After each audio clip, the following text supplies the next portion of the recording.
Good morning guys. Suoga na ang guso. Pwede na ni si Janinjo kanon. Kaya na ni si asin. Ikaw una. Ganon.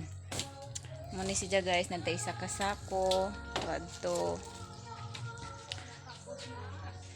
Yan, napasagawa. Sige, brasan. Kaya na mancha.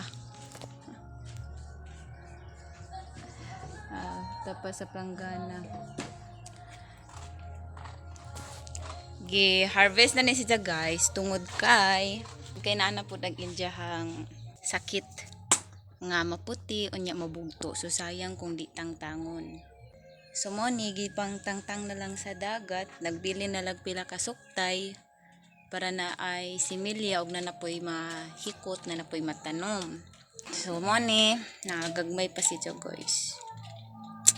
Kagmay pa si gi-harvest na o pa ni sa kabuwan gikan sa pagtanom kay lagi nanapod ijang sakit.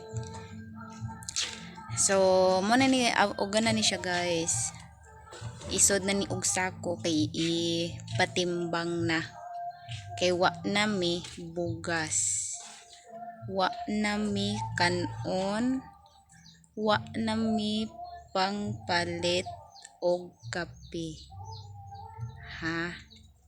Sumong amo na ning ibaligja para makapit na may og bugas o para na napod mi kanon. Ganun. So muna ni sa kani ibalhin ni na mo adto sa sako. Baligya ni nato labong mahal pa ang kilo sa guso. Tag 110 pa ang kilo. Papton unta ni 150 pero imposible kadyo guys. Very imposible.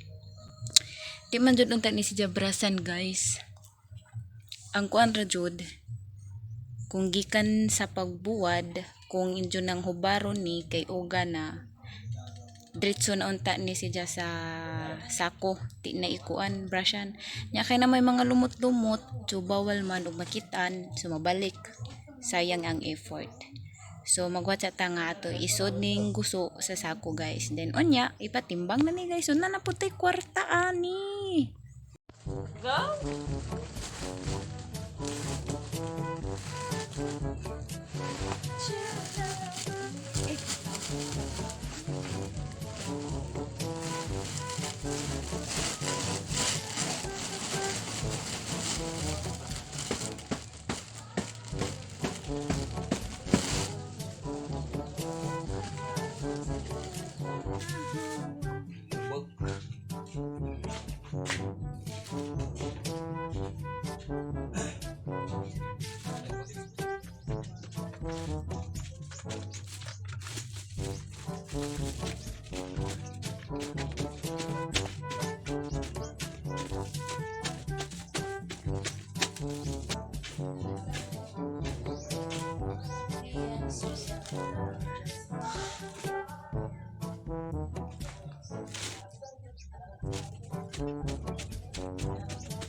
Pangpan ni mga person, oh.